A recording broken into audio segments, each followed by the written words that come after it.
After looking around for a moment, I found the aforementioned robes nicely folded upon the dress. My heart skipping a beat as I took hold of them and turned towards the screen to hand them over, musing softly. Say, Machiko-chan, how comes these people don't know how to talk English? How come you two were causing troubles in the village? You two don't look like bad people to me. Well, it is a touch complicated. We're just perverts. Maiko was researching a spell she wanted to perform, and one that would allow us easy access to certain things we need. Like what? And one of the ingredients was maiden silk. The only silk I could think of was, well, you experienced firsthand earlier. Maiden silk? I guess I understand why you thought of that, but isn't maiden silk another term for a wedding sash? It is in my world, at least. As I said, this woman appeared around inside the screen. I never knew that. What did you not know, Anisama? The maiden silk. It is a wedding sash. All of our work was for naught. Oh, well, at least if the seeds to get it, I'll just have to marry Takakun. No. What? A few minutes later. Oh dear. After that little incident, we finally gathered inside a room. That, judging from the layout, was the kitchen to have Mako's soup. It looked like poison. Despite the younger Kitsune's easygoing attitude, humming some cheerful melody, I found my cheeks still burning a little from embarrassment. To think a girl would tell me such a thing. Quickly shaking my head to clear the thoughts from my mind, I turned toward the elder sister of the duo. The soup is delicious. Is Mako-chan the one who usually cooks in this household? Yeah, I'm glad you like it, Takahiro. I don't usually cook, so I made a few lucky guesses. Guesses? Guesses? It's rather delicious, Mako-chan. Perhaps you can do more cooking from now on. It would allow me more time to lounge around. But the first step to getting your wedding sash is to become a good housewife, and that includes cooking. I added a little amusement to Machiko's comment while I took a sip from the soup. For a few lucky guesses, this dish came out pretty well. That's true. I'll know how to do all the cleaning and I'll cook for you and I don't know what else, but it'll be fun learning. Mako, stop saying that. You know very well that it would be pointless for you to marry Takakun. Oh. That's mean. The villagers do not know him, and they despise us. They would never craft a wedding sash for us. That's not necessarily the case, Machiko-chan. It is clear that you are not from this time or place. The village does not tolerate our existence. They hate us. They would never do a favor for us. A favor for a favor. All we gotta do is find a way to make the village accept you both. But I'm afraid to be able to find out how to do that. I'm going to have to learn more about the village itself. The pale-haired woman shook her head slowly, her ears sinking down against her head as she did so. It is not that simple. They would never trust us. Human and Kitsune cannot get along in the long run. I'm honestly surprised that you have tolerated us this long. I think of one reason you might have. I would be glad to be proved wrong, and you are free to stay here as long as you wish. Until, of course, you grow weary of our ways and leave. Anisama, please don't speak like that. Takahiro wouldn't do that, would you, Takahiro? Of course not. A guy like me wouldn't abandon someone just because they are of different species. That's not the way the Gushikin Takahiro does things. However, I do recall the village elder telling me that it's not just Kitsune. Humans and spirits have been on bad terms for as long as they can remember. It would be a good idea to discover why it became like that. I cannot recall. There is much information that is concealed even to someone like me. Most spirits keep to themselves these days. There are one or two exceptions, such as Sayuri, strong spirits who come and go as they please, but mostly they stay to their world. We cannot. We are stuck in the human world for better or worse. Huh? I never even knew that. Even I'm learning stuff right now. Well, since Sayuri is said to dwell at the shrine within this forest, we could visit her for some ideas. No, we don't need to go see her. Absolutely not. No, I don't want to go. See Sayuri, I don't want to go. I was slightly taken aback by the childish way of speaking that Machiko certainly used. It almost reminded me of when I used to be told I would have to visit the doctor as a child, complaining and throwing tantrums along the way. But she's the only one who'll be able to provide the answers we seek. I do not want to go. Sayuri is a friend, and I dislike the idea of spending time near her. She can't be that bad. If anything happens, I'll protect you. Fine. If it really means that much to you, I'll show you the way to the shrine. But you will enter the grounds alone. I don't want to go anywhere near her. You're on your own there, Takahiro. Can I come, Oni-sama? Absolutely not. I forbid it. You are not to come with us under any circumstances, Meiko. Okay, Oni-sama. I'll stay here like you said. I'll be here in the mansion. All alone, unprotected, all by myself.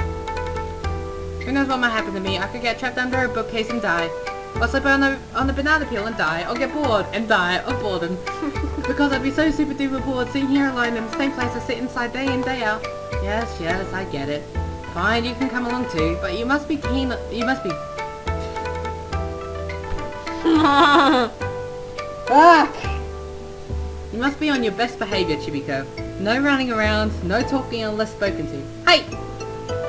Still, despite the cheerful exclamation on Meiko, I couldn't help but wonder what's happened between Machiko and the Sayuri for her to react so strongly.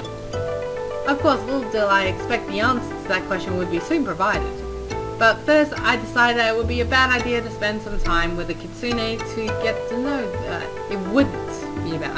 I said would. It wouldn't be a bad idea to spend some time with the Kitsune to get to know them a bit better. Well, I do got 2 weeks. That's bad English again. So I got to be back in my world. So there's no rush to meet the Sayuri yet. How about we do something else instead? I'm sure Machiko-chan will like the distraction. Well, anything to keep me from that place longer is good. How about you take Meiko-chan and go fetch some dessert for us? There are oranges, apples, and a small vineyard to the rear of the mansion. And I can whip up some cream to go with them if you'd like. Sure, that sounds simple enough. Let's get us some delicious fruit, Meiko-chan. Okay. As Meiko led me towards the garden of the impressive mansion, she seemed a little quiet, like something was playing on her mind. I wanted to ask her what was up, but something about the way her ears sagged and the tail hung told me it wasn't the best idea. So I decided I would simply try to cheer her up. So which do you prefer, Meiko-chan? Apples, grapes, or oranges? Or we can gather all three. I bet we can sneak a few ourselves first.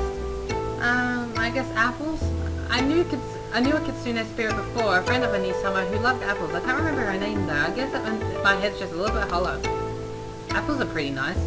Hard on the outside, sweet inside, and your head isn't hollow, silly. If that was the case, I'd say I would still be stuck in jail under the care of Tsundere Tiring. Oni-chan did most of the thinking though. I just sort of went along with what she said. Well, someone has to take the lead. Besides, I'm still grateful for your help all the same. How about... I playfully raised a hand to flick Meiko's forehead and exclaimed with a grin. See, no hollow sound. I'm sure there's plenty of clever thoughts in that pretty head of yours. Ow, big meanie butt! At least you're reassured now. Anyway, let's get those apples, shall we? Okay, I'll get them. You go grab that collecting bucket. Alright, let's get down to business. I went along thinking that this girl really needs to learn how to talk slower. Exclaiming cheerfully, I went to grab one of the buckets that was near the apple trees and returned to Meiko, who had started climbing into a tree. The girl looked like she was climbing well. Please don't have a screenshot of looking up at her. But her handholds were risky at best. She began testing apples to see if they were ready to fall, holding on with just her legs. Meiko-chan, be careful, you might slip. Ow! The girl threw an apple at me. While my reflexes let me catch it with ease, the force behind it still stung my palm a little. Of course, I did play it up for the girl too. Hey, I'll be fine, Taka. I've been climbing these trees all my life. Even the most experienced climbers end up getting in accidents if they aren't careful. I smiled weakly at the girl's excited attitude, lowering the apple I caught into the bucket. You don't know what you're talking about. I'm a Kitsune, a spirit. I won't fall. I'm super safe. Watch, I'll go for the apples near the top.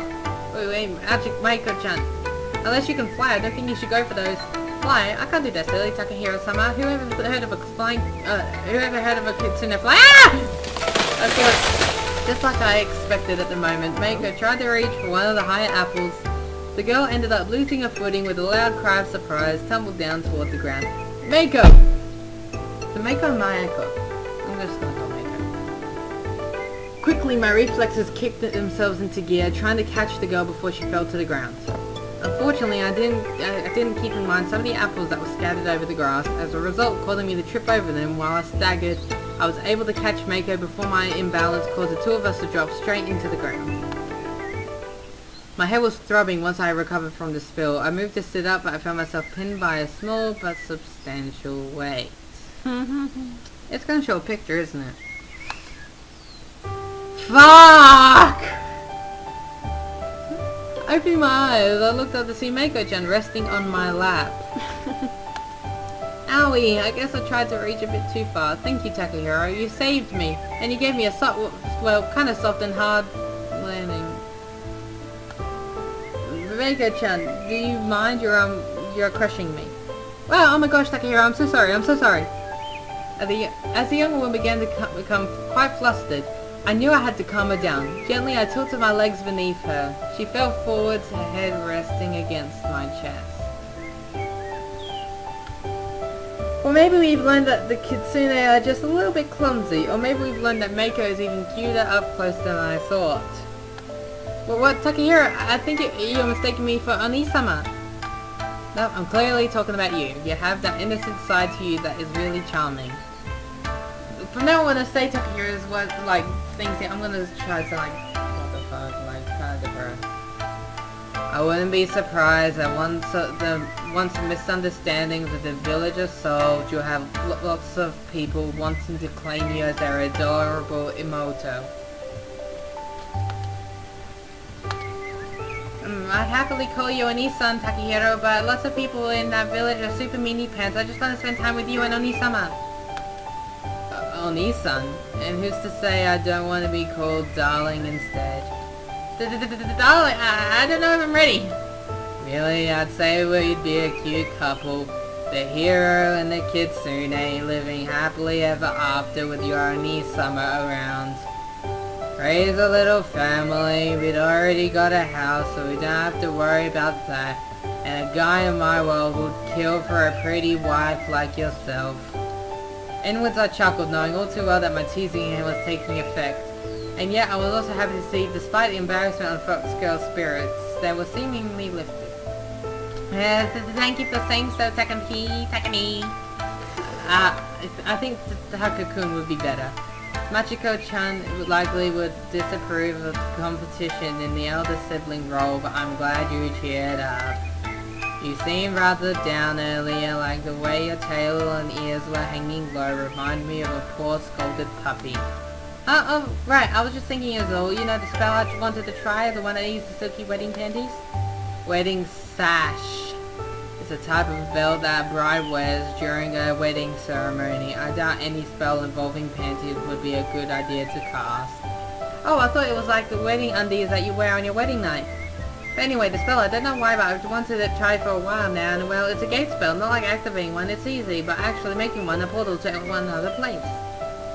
It certainly sounds like a fascinating spell to perform, but shouldn't you ensure it's safe first? Why have I feeling this spell is one to get me home? Silly Takani, that's not important. The spell, it might be able to help you. It might, but it could just as well send me into the middle of the sea, drop me from a height of the Mount Everest, or trap me in the volcano. I think that we should be a bit more careful with your magic. I'm a good mage. That's what Harry said when he told Atlantis that he had a solution to their water shortage. Huh? What is Atlantis? A city with high ambition sunk deep by poor management. Anyway, I think it's best we get an expert opinion first. We're going to visit the Suri anyway, so maybe she'll be able to tell us if your spell will get me home. Wow, but Su-chan tells me I shouldn't use magic at all. She said it was her domain to use or something. Maybe she has a reason for saying that. Like maybe, I don't know, spells have side effects. You're just like Oni-sama was at first. She forbid me too, but I showed her spells were helpful and I can control them, so she let me do more research.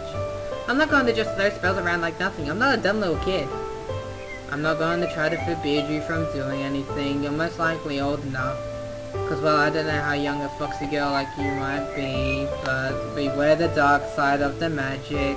In most stories, magic usually has some nasty effects down the line. Like, what would you do if using magic gave you terrible tummy ache or a headache or diarrhea? Then you better prepare a teleport spell to the toilet. I do get headaches, but those aren't really that big of a deal. I get to be hopeful to Onisama, and I'm not going to change that at all, so there. I already mentioned you didn't need to change that. However, what you do need to change is the fact you're straddling me, and you're rather close, so I'd appreciate it if you could get up. Oh, but you're so warm and soft, I could just curl up and sleep on you. Well, a certain area won't be soft for long if you just keep sitting there. Well, wait, don't go falling asleep. Yeah, just teasing you. I do not do that out here. Maybe tonight though, only fair since Onisama got to do it, but more importantly than all that, dessert! We need to get back inside. Onisama is probably wondering where we got to with all these apples. I couldn't really argue with the girl's impeccable logic. With a smile, I helped the girl to her feet and gathered a few fallen apples from the bucket and stood myself. We returned to Machiko and enjoyed the dessert together. It wasn't too long after that Meiko-chan started to feel sleepy, so Machiko took her to bed, wishing me a good night.